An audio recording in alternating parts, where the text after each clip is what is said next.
Hello, everyone, and welcome to today's webinar, Power Up Your LNP and AAV Sample Prep with Unagi. I'm Christy Jewell of LabRoots, and I'll be your moderator for today's event. Today's educational web seminar is presented by LabRoots and brought to you by Unchained Labs. To learn more about our sponsor, please visit unchainedlabs.com. We encourage you to participate today by submitting any questions you may have during the presentation. To do so, simply type them into the Ask a Question box and click Send. We will answer as many of your questions as we have time for at the end of the presentation. I would now like to welcome our speaker, Dr. Del Ray Jackson, Marketing Manager, Buffer Exchange and Workflows. For a complete biography on our speaker, please visit the Biography tab at the top of your screen. Welcome, Del Ray. You may now begin your presentation. Thanks for that great start, Christy. Really appreciate that. Yes, I'm here to talk to you about how you can power up your LNP and AAV sample prep with Unagi. So as a kid growing up reading comic books, and to be quite honest, as an adult who still reads comic books, I was super excited to see this storyline brought to life in the movies. It's okay if you don't recognize his character, but he's one of my favorite. And what really drew me to him as a kid is that he goes on this quest to collect these different stones to gain ultimate power. And what I thought was so cool is that each of those gems that you see there in his gauntlet gave him a different power. Like one gave him power over time, another over space, and another over reality. And while he does do some pretty amazing stuff, unfortunately, as probably most of you know, he is a villain, so he is ultimately brought down by the heroes. But speaking of amazing stuff, many of you are already doing that every day as you do buffer exchange for these essential biomolecules for gene therapy. So whether you're working with lipid nanoparticles, the quest that you have to go on is to gently and quickly remove the organic solvent after production to keep LNPs from growing in size. If you're working with viral vectors, then what you need to conquer is concentrating what is often a very dilute AAV or viral production, and at the same time also needing to buffer exchange them. And if you're using everybody's tried and true favorite, nucleic acids, the trick with them is to get them desalted, so buffer exchange them before you can do downstream analysis. And you want to do that while minimizing loss. And I would say that goes for probably all of these biomolecules. And like the heroes who start out in their stories, maybe not having all the tools at their disposal, using less than perfect means to achieve what they can do, you might be doing the same with manual methods for buffer exchange and concentration. So dialysis, which can be very slow and run the risk of sample dilution, might be something that you're stuck to, or perhaps you're using spin columns and centrifuging them down and having to be tied to the centrifuge so that you can process, your samples. It can be quicker, but then it can have that really annoying drawback of reducing your sample recovery due to the membrane clogging with sample buildup at the interface. And if you use TFF, it can often be complicated to set up, and really it's not justified unless you have a large sample volume. So what's the alternative for this? What can help you power up and conquer? That would be our Unagi, which lets you do up to 8 buffer exchanges and or sample concentrations in parallel. That's up to 8 different samples. You have a nice working volume range from a 0.5 ml all the way up to 48 mils of sample, and you're going to feel like the Flash in that you can set all of this up really in just a few minutes, definitely less than 15 minutes of hands-on time for all of your runs. So how does this work? Well, let's get started with the consumable. It all starts here with our Una. This is where your samples go in, and you see a single one on the left there. That is the vessel that has that 8 mil volume range, and the working volume range is down to 0.5 mil. You can see how we can process up to 8 of those as they go in that sample rack pictured on the right. And something I really like about the sample rack, and I hear the same from customers, is that they can take that to their bench. They can take time to prep the Unas, which you just pre-wet them with DI water or a buffer. Let them sit for a few minutes, and then you can pipette your sample right into them. You can lock them right into place in the sample tray and then take it over to Unagi at your leisure. The membrane options that you have with Unagi are 10, 30, and 100 kilodalton. And good news, they are made out of regenerated cellulose. Why is that good news? That's because it doesn't have specific affinity or strong binding for many of these biomolecules that you see. Okay, so now you have your samples in your UNA. What happens next? Well, this is where the real power of Unagi comes in. We refer to the technology, the buffer exchange technology on Unagi, as an automated pressure-based UF-DF.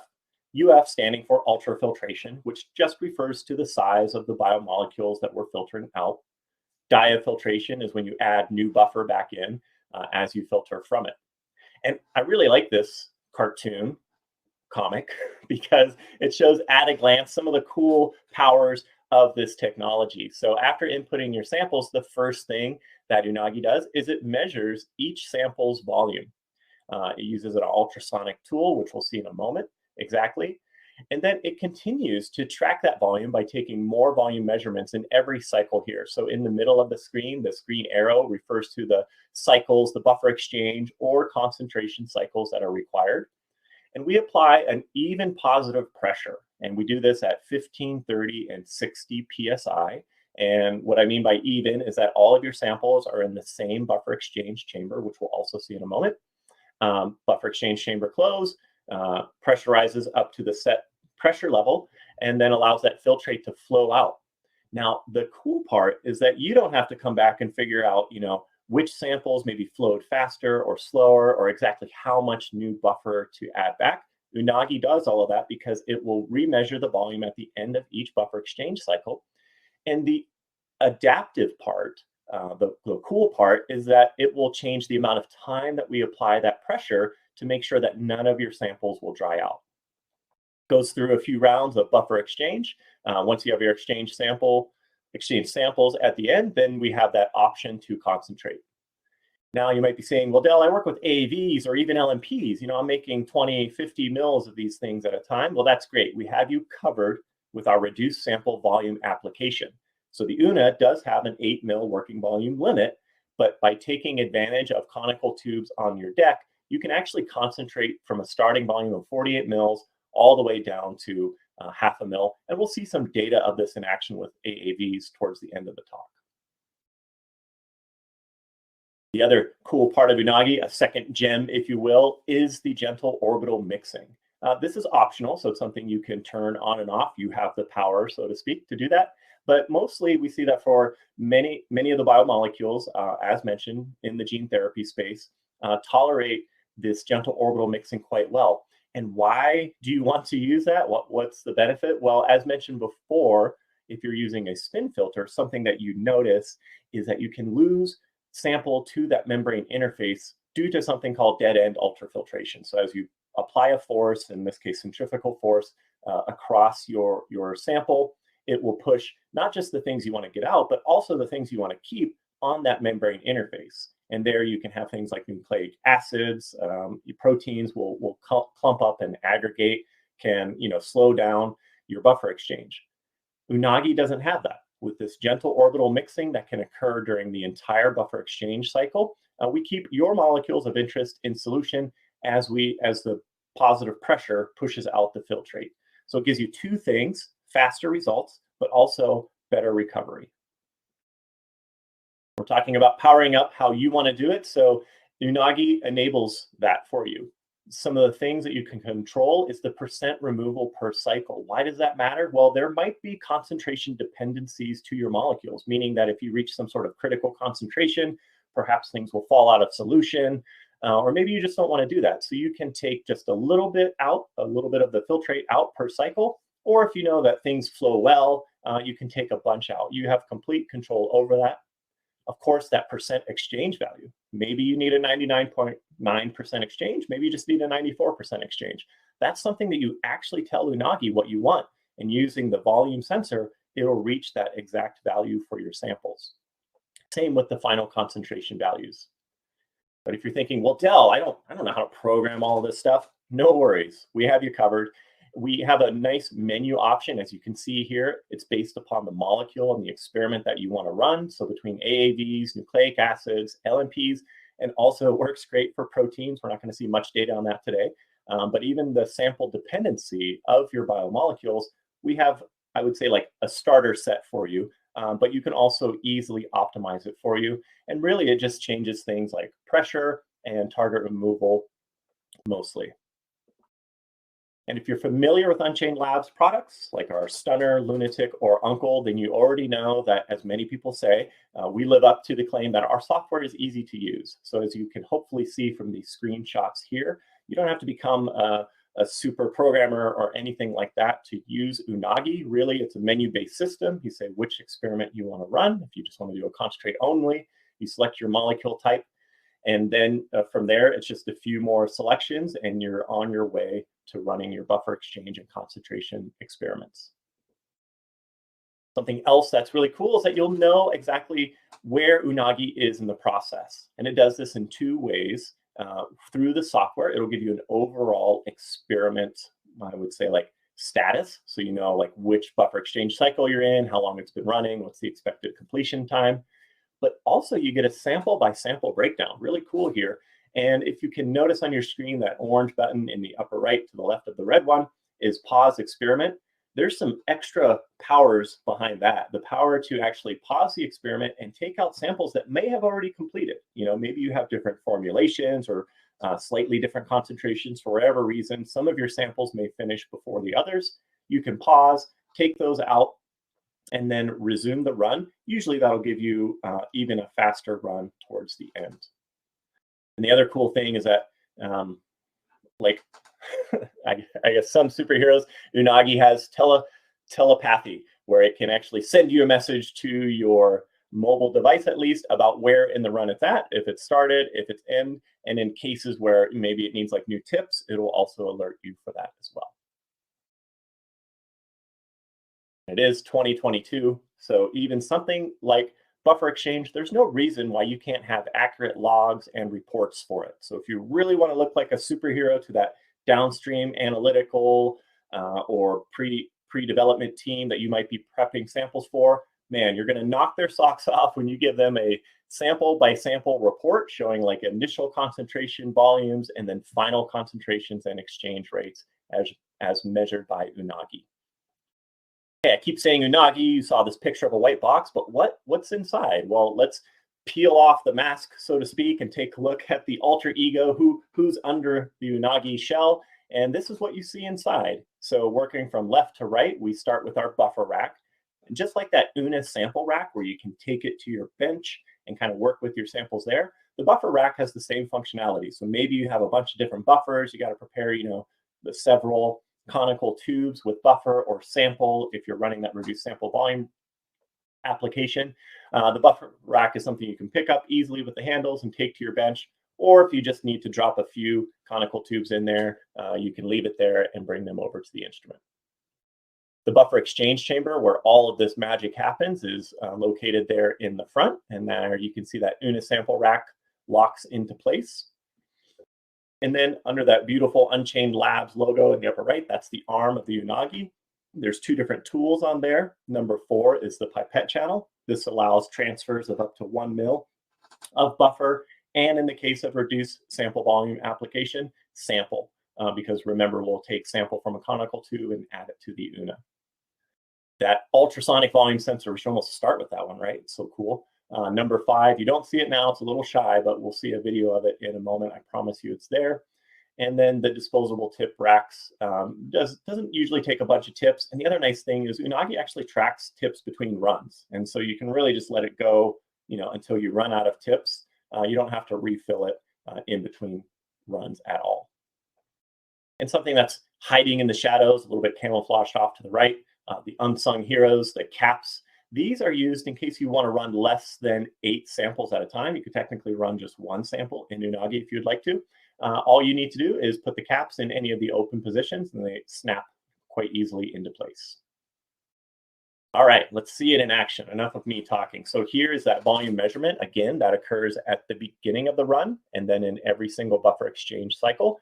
Uses an ultrasonic sensor technology. So really just sending acoustic waves. You can't hear them, so don't worry. And it will measure not just the sample, but you also see it make sure that each UNA is positioned exactly where it should be so that we can get, so that we can get these on the nose measurements. So you can see across our working volume range, we have very good repeatability, very accurate measurements when compared to gravimetric. And the thing that frees you up so you can go off and do other work while buffer exchange is happening, obviously, is the buffer additions. And so that is done automatically by Unagi using air displaced pipetting technology. And how well does that work? Well, let's see the results. Bang on dispense. So we have CVs less than 1%. And this graph on the right is one of my favorite ones to show. I really get excited for automated liquid handling. You can see over a range going from water up to 60% glycerol, a wide range of viscosities, that we have very accurate pipetting across the volume ranges for Unagi. All of these data points are actually laying on top of each other. That's how accurate and repeatable they are. And then finally, we can't forget that we have the mixing that occurs in the buffer exchange chamber. It's a little shy, so it happens behind closed doors. Can actually have between 700, actually all the way up to 1,000 RPM if you want. Our recommendation is typically 700 for most sample types. So you put all these gems, all these powers together, and what do you get? You get very nice recovery. So this is with the example of protein. We'll look at some LNP, AAV, and nucleic acid specific data in a moment. But you can see that across whether you're running buffer exchange with concentrate, or that reduced sample volume application, we have very nice recoveries. It's not just for protein. Obviously, that's probably why you tuned in, was to see how it would work with these other biomolecules. So here's a quick offering for you. But now what I'd like to do is take a moment and pretend like we're going through a workflow. Like maybe it's your group alone, or you're working in conjunction with other groups and you're developing a drug or doing drug discovery. And usually the first step is examining, that nucleic acid payload that you might be having to make. And so again, one of the reasons for doing this is so that you can desalt it, so that you can QC it downstream.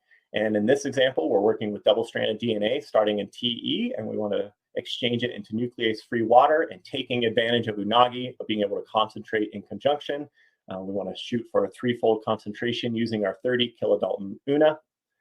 And the results speak for themselves. So greater than 96% exchange was achieved. We were able to concentrate that 3-fold factor in one, and we had high recovery with this.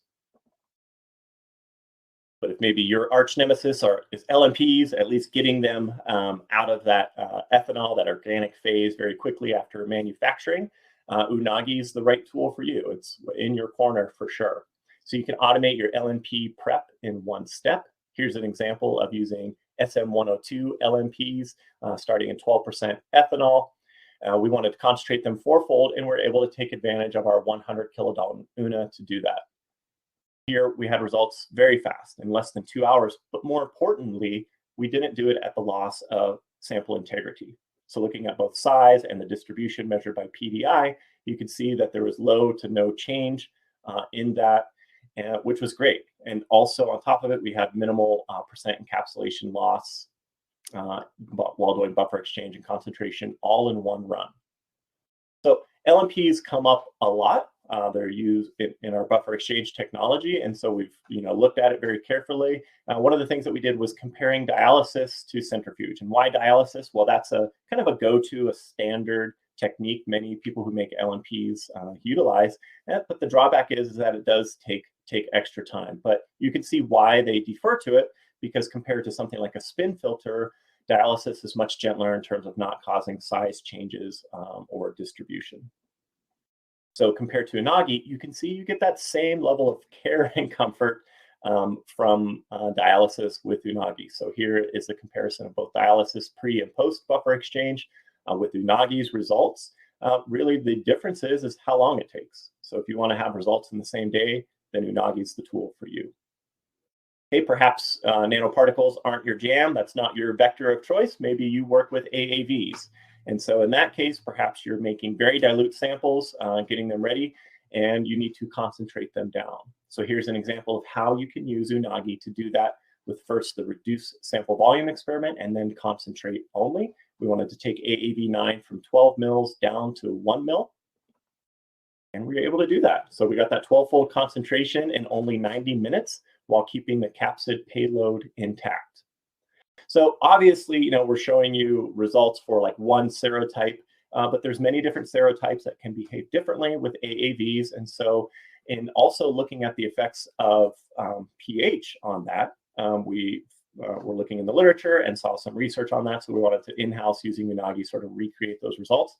And so in this case, we're looking at AAV5 and AAV9 using our 30 kilodalton molecular weight cutoff UNA. And we wanted to do a buffer exchange and a concentration.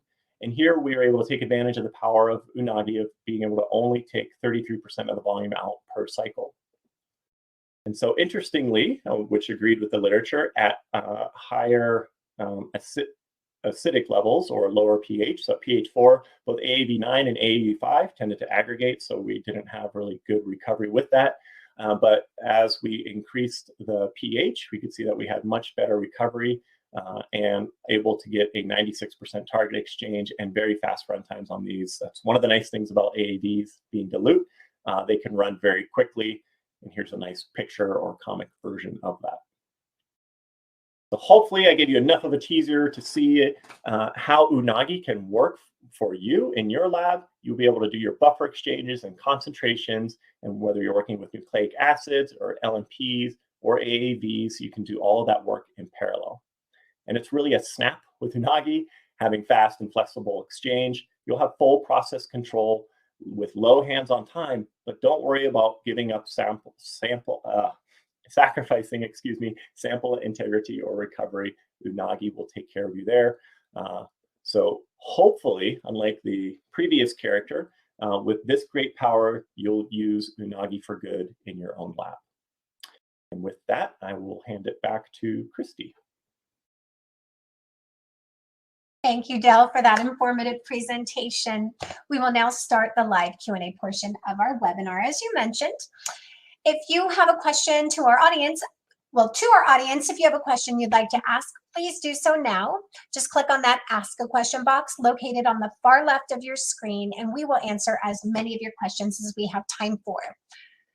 So let's get started. Del, we have quite a few questions that have already come in. So I'm just going to start here. What range of sample concentrations can I run? That's a good question. So typically I answer this from the perspective of proteins, but we've had good results, Christy, with running protein samples up to about 200 mg per mil. And if you've worked with protein, you know that that's extremely viscous.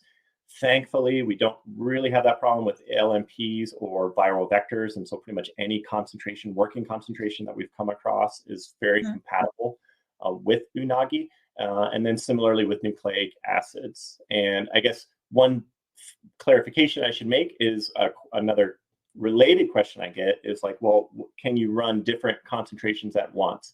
The answer is yes. If you remember, I had said that Unagi's volume measurement will always make sure that you won't lose sample. But if you have a wide range, like several magnitudes change in viscosity between sample types as a function of concentration, your runs are going to take pretty long. So we recommend like diluting to categories, if you will, of concentration ranges.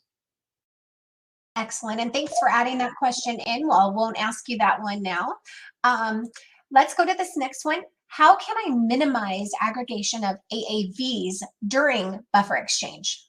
Ooh, yeah, that's a common problem. I didn't touch on it too much, but yes, certain serotypes of AAVs, and I don't want to paint any of them as a villain, but between you and I, it's AAV2s, can be very prone to aggregation. And if you're already working with them in your lab, you're probably addressing the buffer conditions as that one study that I mentioned alluded to.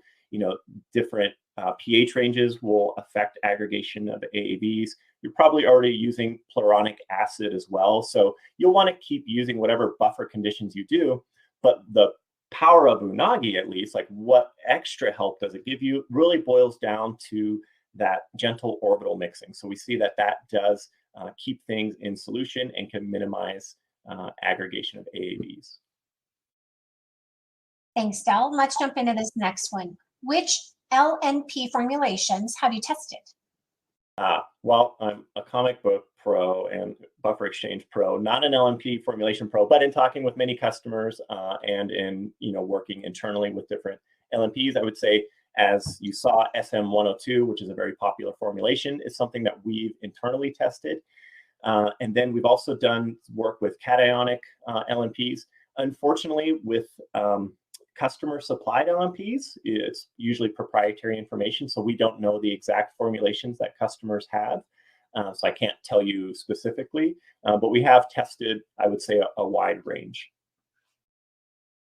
Thanks, Dill. Now, this question has come in multiple times. So can you elaborate on how your tech compares to TFF?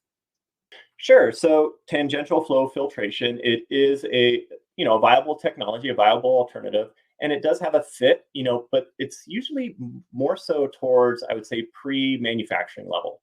And so I would say that Unagi does very well when you're still doing drug screening, when you might be doing some formulation work, when you really just want to have fast results. You don't want to have to set up TFF.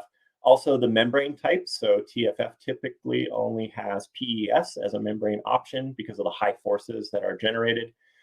Whereas with Unagi, you do have the option of regenerated cellulose. Thanks, Del. And let's go with this question. How long do runs typically take? It's hard to answer, and I'll probably stumble over the answer to this one. We get asked that a lot. That's why I try to report the run times that you see here. So they do vary, but they vary as a function largely of your sample viscosity, as a function of concentration, temperature, just your formulation. But I would say most customers, AAVs and LNPs seem to run very quickly in about that 2-hour mark. And then nucleic acids, maybe just a little bit longer, a couple hours. But I would say even really concentrated proteins are going to be less than a day for sure to get the runs done. Great. And let's see, here's another question that we have. How is the particle size of LNPs impacted by your technique? That's a good question. We've looked at that a lot because LNP size changes are really detrimental, right? So, it affects the efficacy for the drug delivery and its uptake. And so in working with customers, we really have a good understanding of how critical it is to minimize LNP size changes. I would love to say that there's zero size change. We do see that sometimes. But if you're asking how that gentle orbital mixing affects the size, we've done several internal studies. We see that there's no effect on the size change. Really, it seems to come down to the amount of time LNPs stay in ethanol that allows them to reform and then break apart and then reform, I guess, into larger size particles. So our technology, the positive pressure, the gentle orbital mixing, those alone do not affect LNP sizing. It's really just how long they're in that ethanol concentration. Thank you, Del. And you've given us so much information today. Do you have any final comments for our audience? I guess just thank them, and then thank you, Christy and LabRoots, for hosting us. It's been enjoyable. I know that might be a lot of follow-up questions that might come up, or perhaps you're watching this on demand. Our website, unchainedlabs.com, has a very nice resource library. You can go there and select by product or application that you want to look at. We have a host of app notes and other videos on there to help you. And then, of course, if you have any questions, don't hesitate. You can reach us at support@unchainedlabs.com 24/7 around the world. Thank you so much. Dr. Delray Jackson, we want to definitely thank you for your time today and for your important research. And we also want to thank LabRoots and our sponsor, Unchained Labs, for underwriting today's educational webcast. Before we go, I want to thank our audience too for joining us today and for their interesting questions.